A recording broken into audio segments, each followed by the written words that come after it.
Now that the festivities have died down on arguably the best cup comeback in Austin FC history, the only cup comeback in Austin FC history, we have successfully beat the train. Austin 3, El Paso Locomotive 2 on a stressful one at Q2. Lobar, your thoughts, G? That was the saddest 71 minutes of our lives. And then a shining ray of light came onto the field in sweet Owen Wolf and absolutely changed the tide of the game. Shout out to subs, man. They made a huge difference. But, I mean, Uzuni got his goal at home finally. Vasquez got a brace. Superman, player of the match. I'm going to talk shit still, but we got the win. So that's all that matters for now. Yeah. I'm going to be happy for right now. Later is for when I talk shit. Yeah. Because I wanted more. Yeah, no. I think immediately as the Murga has finished playing and the flags and the goalposts are being put away, it's the time to celebrate. But obviously, like you were saying, Lobar, there will be time to reflect and improve on what arguably was a very dull performance for the first 70 minutes. But the adjustments were made. Yep. The win was secure. So we go on to the round of 16 for the U.S. Open Cup. The winner of either Houston Dynamo or Phoenix Rising. Yep. And I think up next it's the league, and then the next home match will be Atlanta. Yeah. So, let's celebrate, man. Let's celebrate for now. Shout out the boys. Shout out the boys. All right. See you, boys. Bye.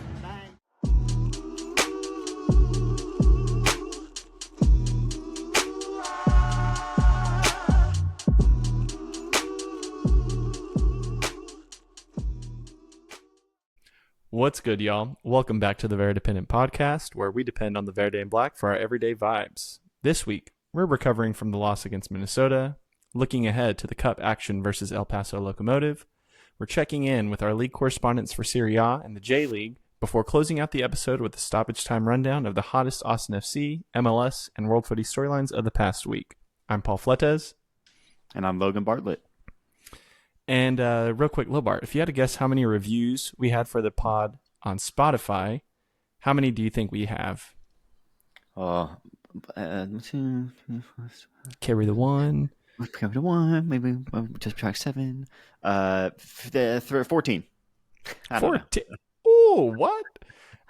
We've got 32 of them things, G.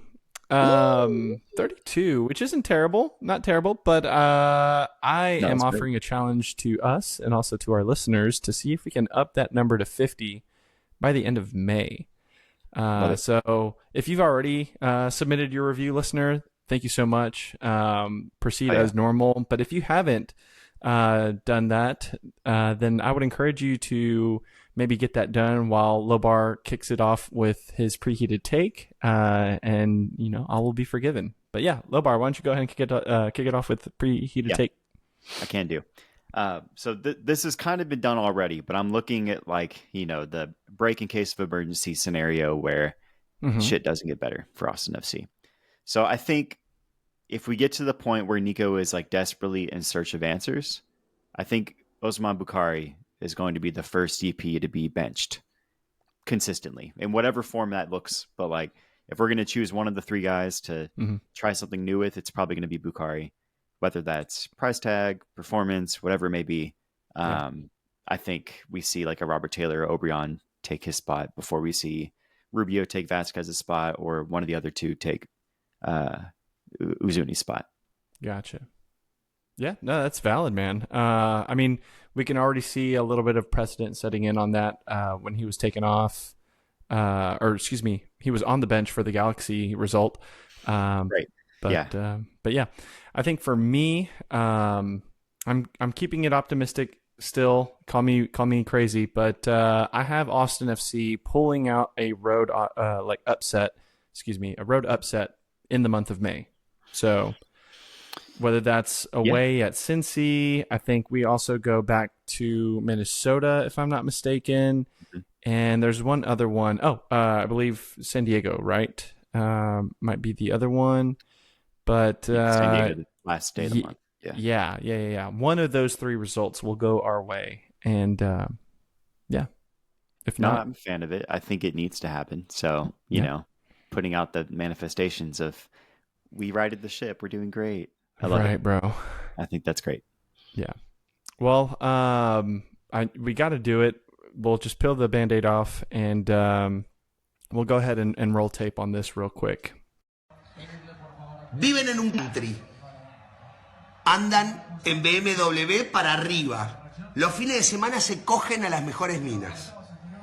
Morfan bien todos los días. El día anterior al partido durmieron tranquilamente en un hotel 5 estrellas y se rascaron la verga durante 24 horas sin hacer nada, jugando al ping-pong y al pool y a la play. Juegan al fútbol todos los días de su vida. Los botines, $6.000, $5.000, no sé cuánto salen. Ponele 3.000 mangos, 4.000 mangos. Están vendados por un kinesiólogo. Están bien comidos, están bien entrenados. Las medias, que son las que no te cortan la circulación, los pantaloncitos, que son los de los huevos, que no te raspan los huevos, la camiseta te estira la espalda, es la que no transpira, que sale 800 pesos, no sé cuánto sale una camiseta para jugar al fútbol. La pelota es perfecta, 120 euros, inflada con un barómetro a 8 bares, la cancha no tiene un solo pozo, el arco tiene 7,20 metros por 2,40.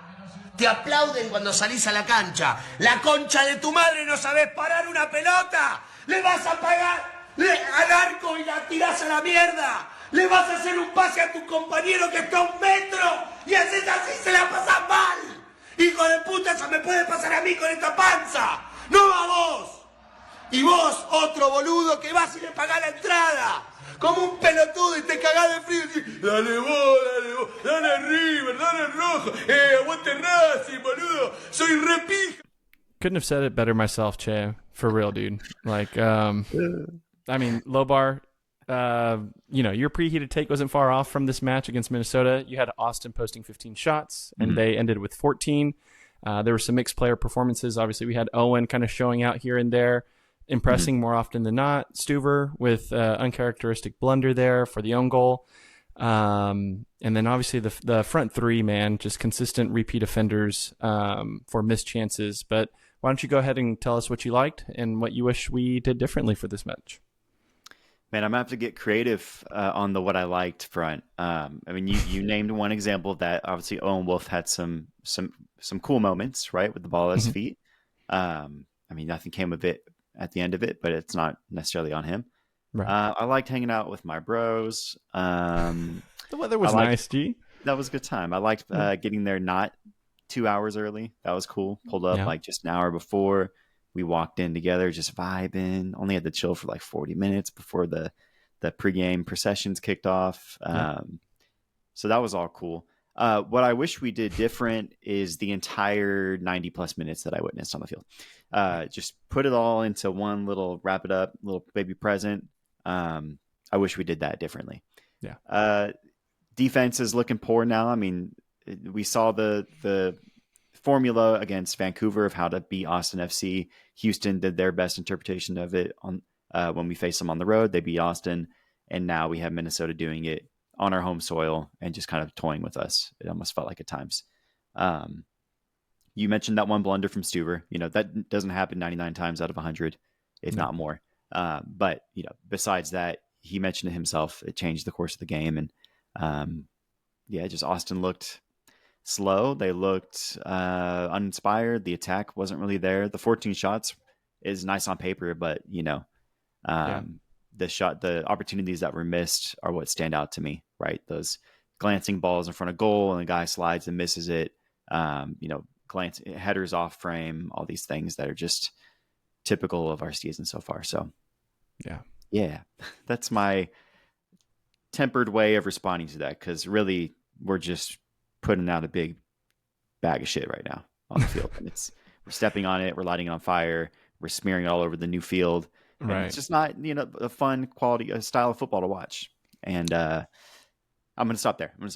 Yeah. No, hey man, you're super valid. I want to push back averages so slightly on I would say the first, 22 minutes of the game right before that, what was given as an own goal for Ilie. But I would say that we came out okay, we had a good opportunity, Mirto linking up with, I believe that was Buka that missed that shot. But early on, man, I think that was within 5-6 minutes or whatever. But it was just unfortunate how quickly, I mean, this is football, how quickly these things can change. But, I'm with you. I'm also going to spare the fire and brimstone, but I feel like we have a sense of responsibility as, fans that come on week in, week out and kind of share their takes and stuff. For this 7 goals in 11 games is not good enough. That's all it comes down to. And so that's what we're dealing with as fans. It's a historically bad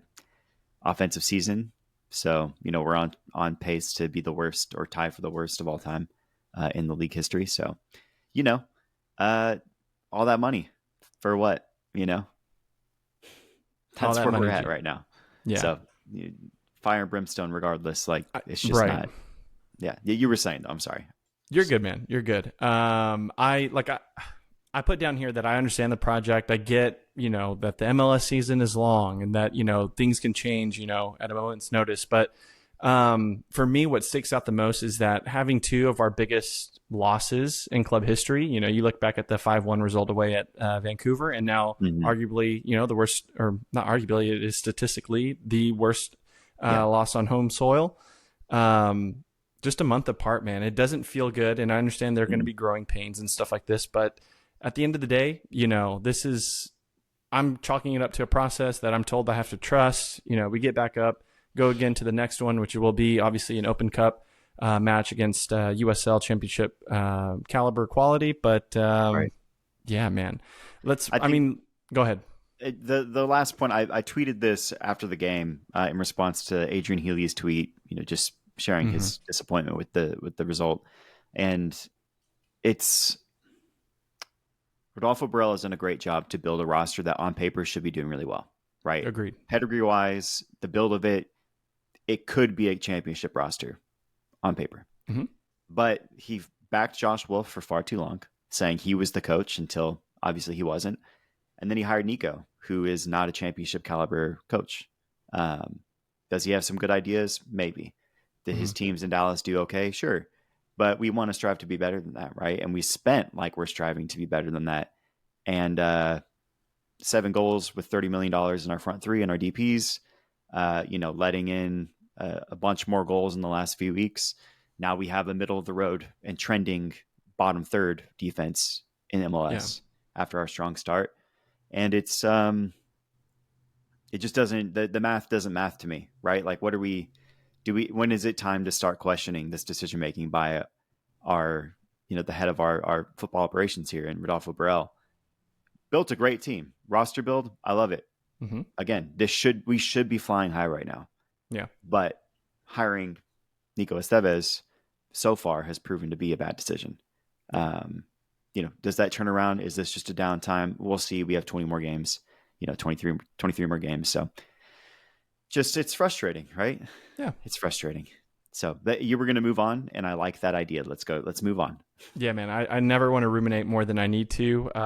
But I figured since, we're recording this episode on Tuesday, we won't necessarily spend a whole lot more time on the Open Cup match, because by this time you'll already know what the result is to the listener. But I figured we'd have some fun and see how close we are with these takes for the first Open Cup action of 2025. So we have El Paso Locomotive coming to Q2. They are right now sitting in 5th of the USL Western Conference standings after 8 games played. And while they've only won 3 of those 8, I think what's impressed me the most is that before coming to Q2 and facing Austin, they've managed to score 7 out of those 8 games, and 5 of those they've scored 2+ goals. So they definitely know how to score, which is a little bit concerning for a defense that's starting to kind of face gravity a little bit more and kind of fall down in terms of their form. But, also seeing that they concede quite a bit as well. And so I think there is that opportunity for us to, on our day and with confidence, go and hit them on the counter. And I mean, it's got to be a win, like a must win, right? Yeah, it really does. Not only one, because we have high hopes returning to Open Cup. We are handed a fun opposition in terms of they're a creative team. Clearly, the stats point to that, but also they're part of the Copa Tejas pyramid of teams. And so we pointed this out last week, the last Texas team we have yet to play in the men's professional divisions. And so that's a fun matchup, but also we're being handed a USL quality opponent, right? Sure, they're playing well, but we should dominate this team, right? Yep. That we're in MLS. We spent all this money on this great roster. This shouldn't even have to be a question, right? But given the narrative of the season so far, it has to be, we have to win this game. We have to win convincingly. And I said this last week as well, I'm pretty sure, but I expect to see all 3 DPs. I expect to see an MLS quality starting 11 on the field. All 3 DPs, maybe Stephen Cleveland starts, whatever. I trust him. But I need to see all 3 DPs get some minutes in this game, and I need to see them create something. I think they need to see the ball hit the back of the net. We're about to have a crazy month ahead of us, and we'll get to that in the second half. But this would be the perfect springboard to build momentum and ride it right throughout league play and potentially further Open Cup games. So yeah, to me, it's a must win. I think we need to treat it like it's a playoff game, like that kind of intensity. I don't think there should even be a question or a doubt that we dominated this game afterwards. We dominate possession, we dominate shots on target, dominate the goals, squash anything that they even try to do in a counter or in front of goal like it's child's play. Just kill every counter. Like, we just need to absolutely dominate this team. Yeah. You made a good point with their scoring record. Like, if they squeak a goal, but we're up 5, I won't even blink at it. I'd rather keep a clean sheet, but like, what at that point, assuming we have a big lead, we have, the CJ Fodries, the Austin FC2 call-up guys on the field, assumingly, and, they let a goal in. It is what it is, good development. Right. But we just need to, when our starters are in this game, they need to just absolutely dominate this team for me to feel pleased, generally pleased. Right. Carry it from there. I have nothing else to say on that. Yeah. For me, man, I look at Chelsea FC, right, across the pond as a perfect example of taking a different tournament away from the league. And in this case, it's for them, the Conference League. Right. And obviously starting what would arguably be called a B squad in this sense, starting the kids. But then at the half, putting in some of the senior team players, some of the first teamers, and letting them start to kind of build up their match fitness again, or just their knack for, what they're good at. So that way, when they get back into the league and face, the title winner Liverpool, they can win 3-1. So in Austin's sense of that, it's like, if we start a weaker, 11, so to speak, for the first 45, okay, cool. Do your job, make sure we're not losing by half. And then the second 45, hey, let's hit them with everything we've got. So that way we can hopefully have some kind of momentum to ride into, the road trip to Cincinnati, which is going to be a really hard test for us. Let's be real. But I don't know, man. I think where I'm at, I'm going to keep it 100 with everyone right here. I think I'm just prepared for not the most convincing win. 2-1 is what I'm expecting, because realistically, man, I'm not convinced that the goals are going to be flowing. I think maybe just enough. But gosh, I have to get this off my chest. I don't want this to happen. But the worst possible thing that could happen is that El Paso starts off on the strong foot. They get their goal first, and then they just bunker, and we absolutely cannot penetrate.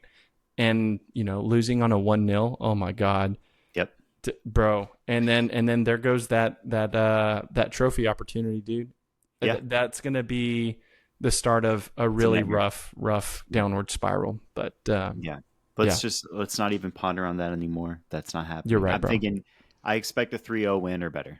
Yeah, 3-0, 4-0, 4-1, 5-0, 5-1, something like that. Like, I need us to see the most goals we scored on the season happen on Wednesday, and then carry that from there. If that doesn't happen, I'll be very disappointed. Right. That was going to be my preheated take for the week, but then I got nervous, man. And I was like, I don't know. You knew I'd come in and say it. I know, man. But I guess enough of that. Okay. We'll take it a match at a time. We'll be there on Wednesday. But for now, let's look into some Serie A and J League for halftime. Yeah. Let's do it. Yeah. Dope. Well, for folks that don't know or are just now joining us, it's that time of the month where we check into our 2 leagues for Leagues Correspondence, which is Serie A out of Italy and J League from Japan. as part of this year's League's Correspondence segment. And what we do for that is just try to broaden not just our own exposure to leagues beyond the MLS and Premier League, but also for you, dear listener, to hopefully give you a chance to hear about, some lesser known, probably even cooler footy than what we have here in Austin, Texas, and around the world. So, Lobar, how about you kick it off and let us know what's going on in Italy? I can. Yeah. So in Serie A, there's just a few games left in the season, right? I think 3 games precisely. Napoli and Inter have secured the top 2 spots, so they've guaranteed their spot in the Champions League next year. But 3 and 4 are up for grabs. There's realistically 5 clubs that are still fighting for contention of those last 2 spots. And then looking at the rest, the Champions League and the Conference League and Europa and all that stuff, there's like 8 teams or 9 teams fighting for those spots realistically.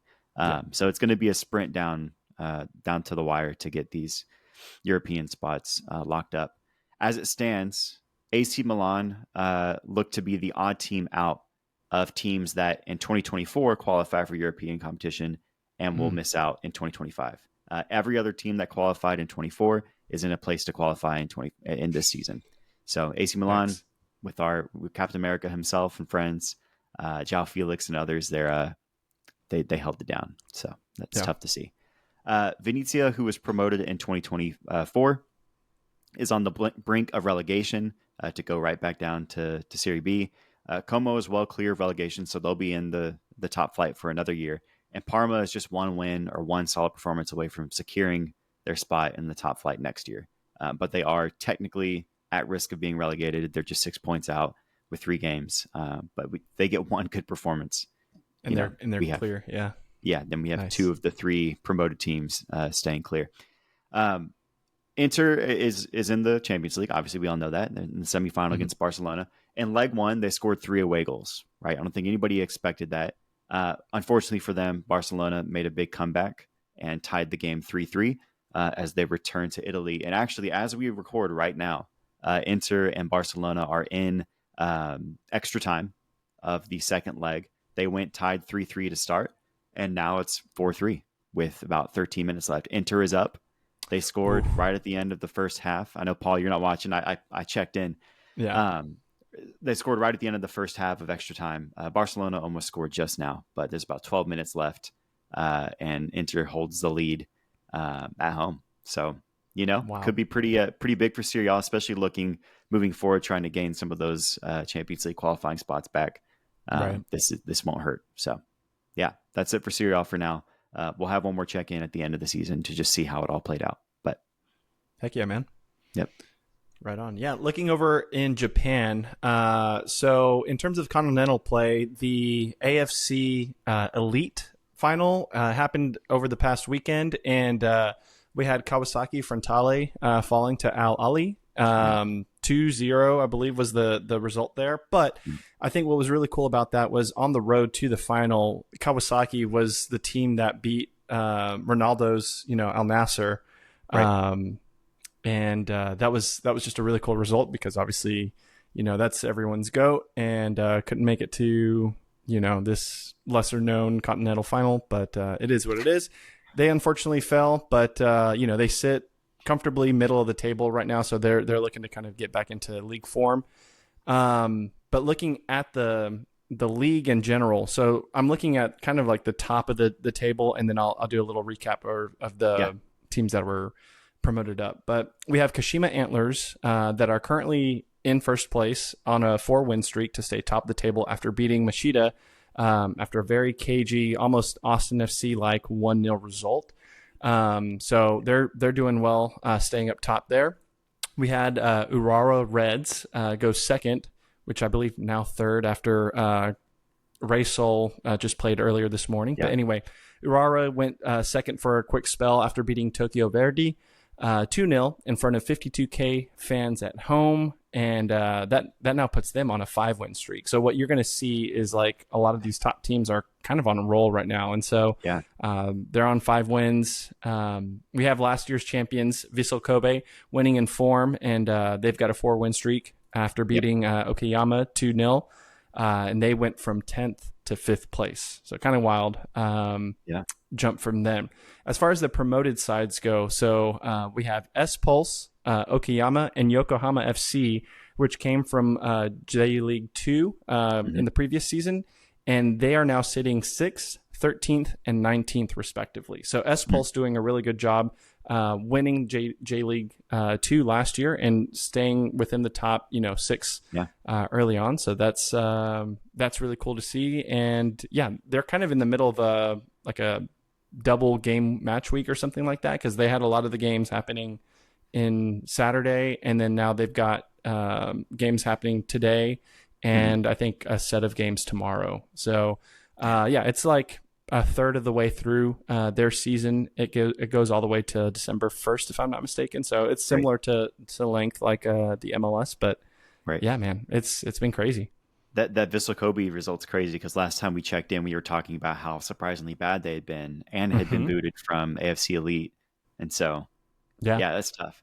I wanted to point this out because I thought it was funny. Speaking of everyone's GOAT who couldn't make it in a lesser-known tournament, the Messi Vancouver, Miami Vancouver piece. It just came to my mind. Like, two of them things. Yeah, everyone's GOAT is, as they say, washed, I believe. Yes, correct. But yeah. Anyway, it made me chuckle. Yeah, no, that's all funny. But let's take a quick break, and what we'll do is we'll be back after the Memento ad to look forward to the busy month of May up ahead. So hang tight. Let's do it.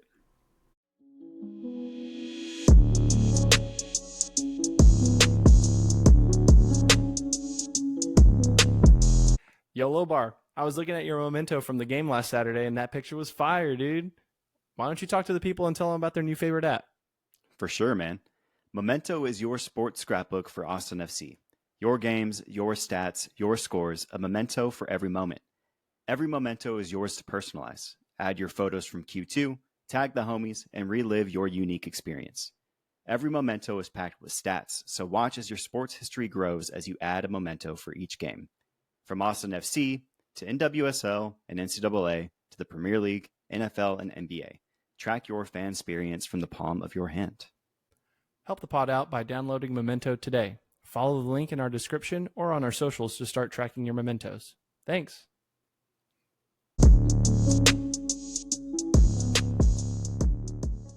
And we're back. It's that time of year, my G. Footy, everywhere you look. We got European football seasons wrapping up. You got Champions League. You got Europa League, which is kind of the clown league right now. Shout out Tottenham and Man U, LOL. And the almighty Conference League up the Chelsea, wrapping up their final stages. Yep. And then, obviously closer to home, it's a little bit more concerning because we care about this team the most. Unfortunately, our vibes do depend on them. Yes. And, so counting the 3-0 thumper at home, we have 7 league matches with 1, potentially 2, Open Cup matches if we manage to beat the Train yesterday. Get it? Because Locomotive. Okay. Locomotive. Yeah. Lobar, what's the narrative of Austin FC in your mind heading into this month? And then how do you think it'll be heading into June? Go off. We got a poop ton of games, right? Potentially 9 games, hopefully 9 games. Yeah. Including a second Open Cup game. I think this is, it can't be more obvious with this statement, but this is a big turning point for the season. I think we have every opportunity in front of us to prove our worth as a club, turn things around, prove that we should be taken seriously in Open Cup play, and also figure out what our lineup's going to be down the final stretch. My preheated take was that if things keep trending poorly, that Bukhari will be the first one taken out of the lineup for Robert Taylor or O'Brien or Owen Wolf or whoever else, right?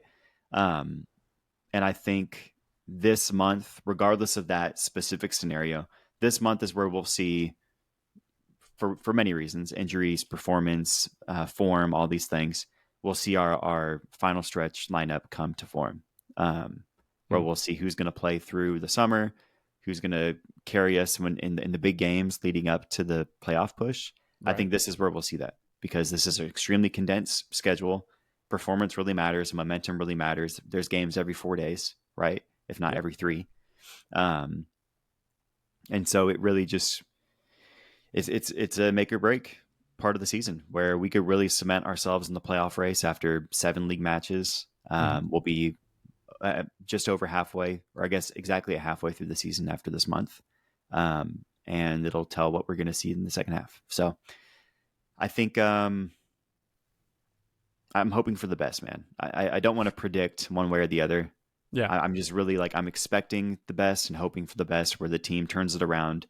We get some big wins. We get some solid run of form from at least 2 of the 3 DPs, and start seeing those goals and records be broken, and and just make do on the potential and the promise of this team. That's me. What about you? Oh yeah, man. I think for me, not to get too carried away from what you were saying, because I feel pretty similar, but I think it's got to be about how we manage our rotation, right? Because I would argue that the really big push and the turning point is usually right at the tail end of the summer transfer window. So looking into just after Leagues Cup, and then you've got that really late summer push. But this is the first big kind of bottleneck in the schedule, always is. And I feel like what's helping us the most is the fact that all the Western Conference teams right now are really struggling to kind of get out of each other's way in the table, so to speak. And so for the terrible run of form that we're in right now, to somehow still be 6th place, we don't have a lot of runway left from, it wasn't that far long ago when we were on a 3-win streak, right? Those were good days. And we just got to find that form again, defensively, and just, from a footballing team identity of like, if this is what we're going to be, which is a counter-attacking team, then, maybe returning to that a little bit. But that's what I hope, the narrative is getting out of May, is that we've rotated correctly. We've minimized as many injuries. We've gotten some players back in terms of like Mikel Dessler. Danny might still be on the tail end of his recovery, right? But that will be the big thing there. To that point, I think you're kind of nailing it on the head with a big concern of this month is injuries and health. MLS is, especially in the last few years with Messi and all that coming to the league and whatnot, we're famous for players being frustrated with the lack, or teams by and large being frustrated with the small roster size, the condensed schedules, and all these things that can attribute to injuries. And so I think that injury bug, it's waiting to bite. We've had Dessler, of course. We have Danny now, who's out for extended time. We've had a few little Julio knocks has here and there. Yeah, a little bit of a knock. Yeah. And so I think that's naturally going to be our biggest concern at this point in the season, when we're playing a game every 3 days and also still training and also trying to correct some of the wrongs that we've been seeing on the field. Like, they still need to train and get better, and hone those, the tactics, whatever they are, to make it work. There is a tactic, it's just not coming together. So they still need practice to make it work. And, it's a lot of miles on those legs in a short amount of time. So that's the big concern for me. But I'm hopeful, man. I'm hopeful. We have a lot of newer guys on this team who haven't seen a lot of run yet, right? We have Nico Dubersarski. We even have, Riley Thomas and those guys who have been called up consistently. I wouldn't be surprised if we finally see them get legit minutes, 30 minutes here or there, once a week or so in those 3-game weeks. And so I'm optimistic for the opportunity that this creates for some of those guys sitting deeper on the bench. Dubersarski is a good specific example. CJ Fodry, of course.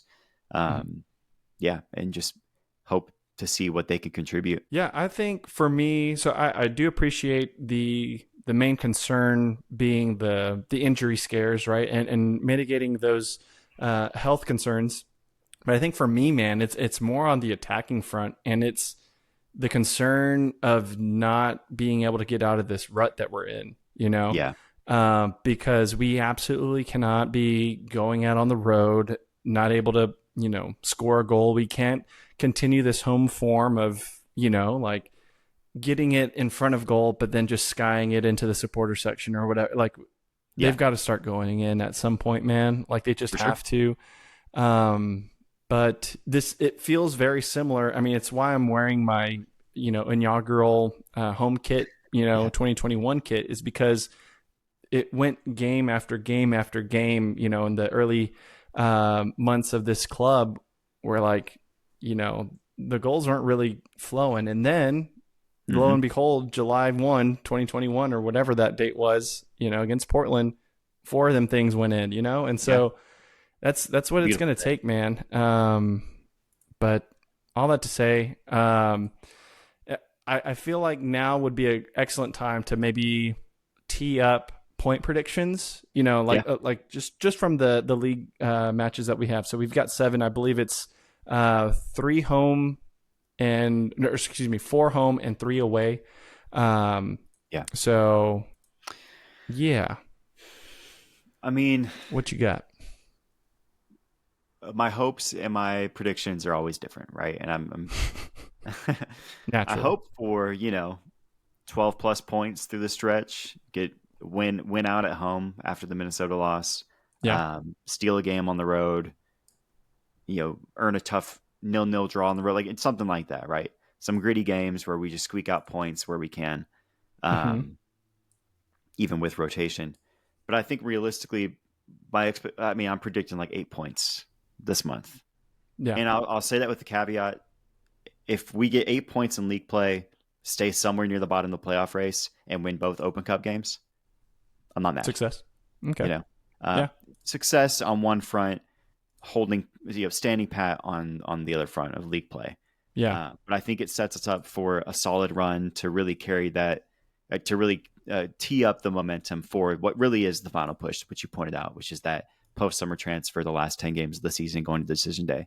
Yeah. I think this is just a place where we have to build momentum. We have to see goals be scored. We have to see shutouts. We have to see progress in Open Cup, right? And these just results in some way. So I think 8-ish points on the league, 8+ points in league play, and winning both Open Cup matches. Yeah, I'll feel fine. Heard. Yeah. What about you? I mean, it looks like you took my my homework, G, because I literally have 8 points as well. Yeah, I didn't see it. Yeah, no, it's fair because I think looking at the current run in, so we've got Cincinnati on the road, Atlanta at home, which I think those are 3 points. It's probably the most comfortable home matchup that I feel out of these upcoming games. I think RSL would be the next one, but there's something about obviously Diego Luna and where how he's feeling and all that good stuff. Whereas Atlanta is still kind of in this weird mix of, they're kind of like Austin in a way where it's like they're struggling to really click, but we might be able to catch them on a counter. Vancouver, we'll just go ahead and mail them the 3 points. Exactly. They don't have to worry about coming to Q2, man. Like, let's not do that. Minnesota, I've got a draw. I think that's going to be the best that we can muster over there. I already mentioned RSL, 3 points. And then San Diego, for your birthday, because they are your shadow club, we're going to do the right thing and just keep it a even keel, 1-1 or something like that. But give us a 2-2 at least. Yeah. You want goals. That's celebrations, right. Austin, I don't know if Austin can give you that, man, but we'll see what we can do. I know. So yeah, we both have 8 points out of a possible 18 left in the month. Yeah. Now did Open Cup, did those wins factor into that? Like 8 points and 2 Open Cup wins and you're good?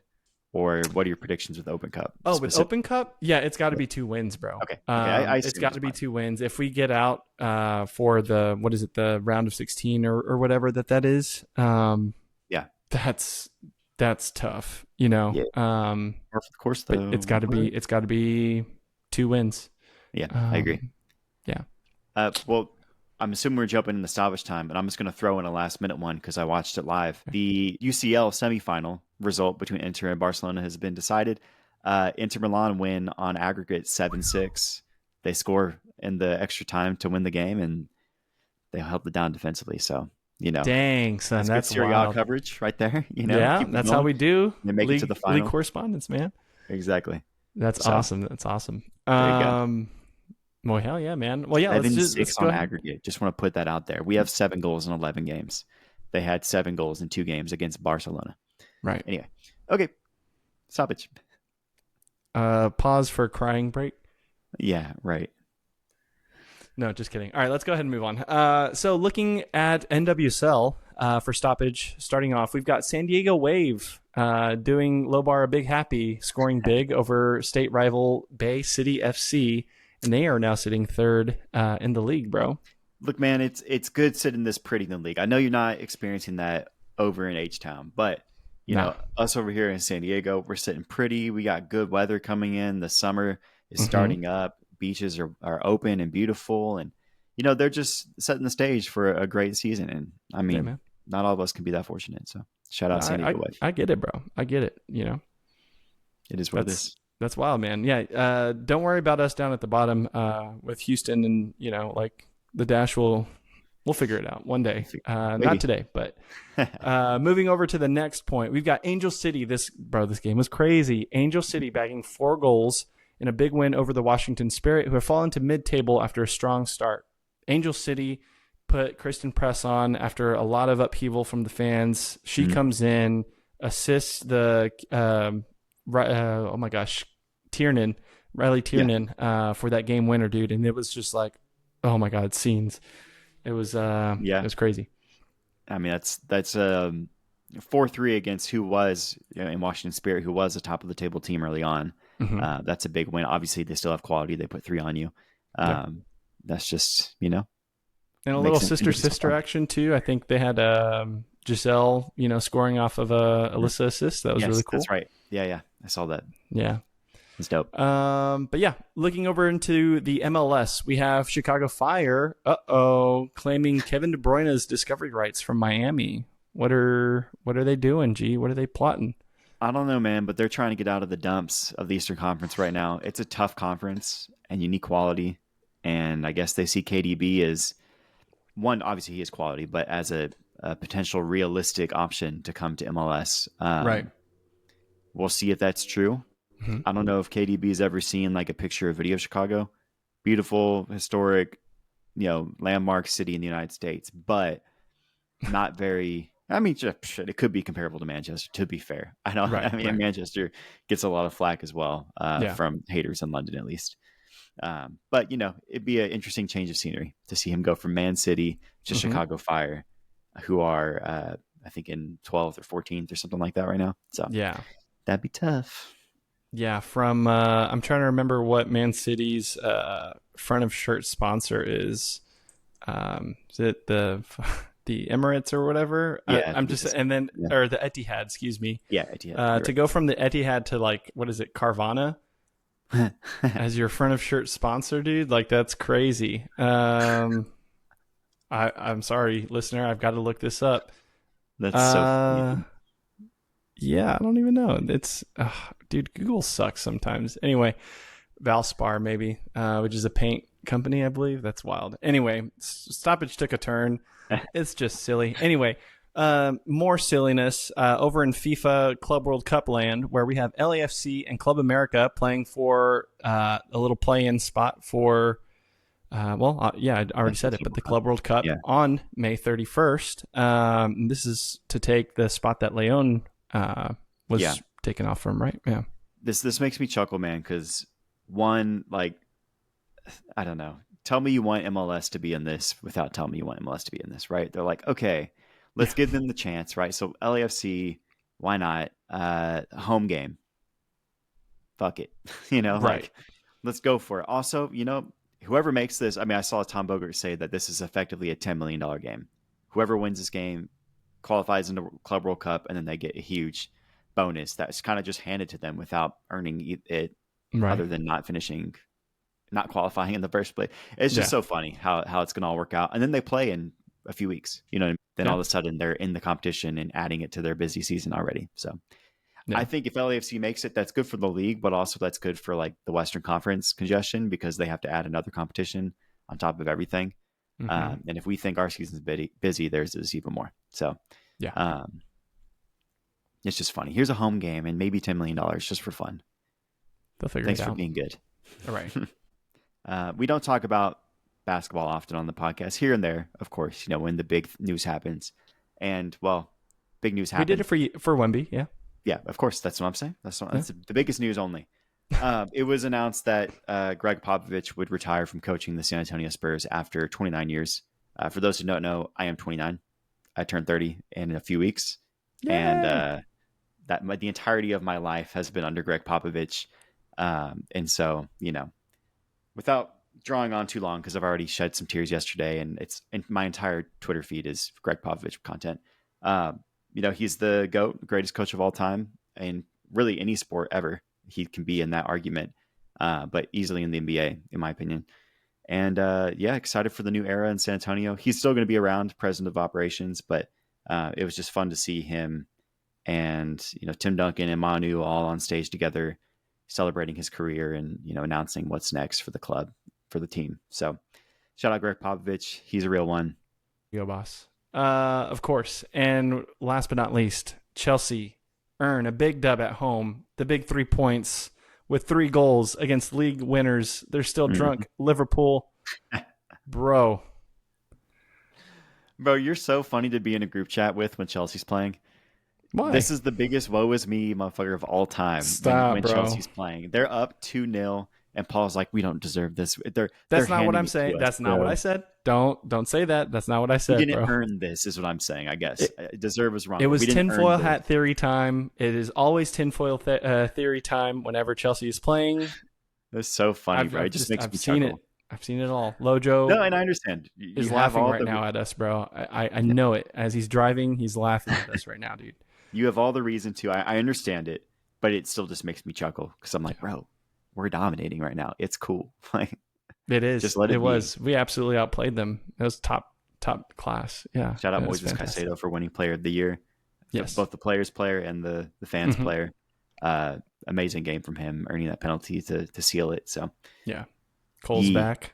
we ride. Champions League on the way. That's it, man. Yeah. Oh my gosh. Anyway, as always, we appreciate y'all kicking it with us on this week's episode of the Verdependent podcast. I'm Paul Fletes. You can find me at PaulAndrewFC. That's a government name, bro. And I'm Logan Bartlett. You can find me at Lobar BHLM. And as always, keep the chatter going online by following at the Verdependent on socials.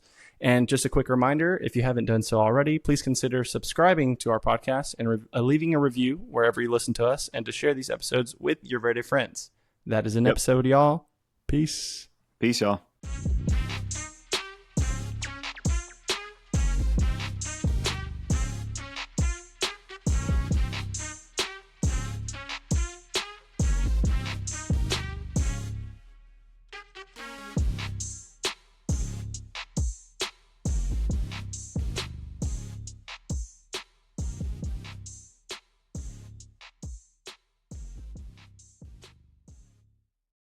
Oh, why are you screaming at me? Oh my God.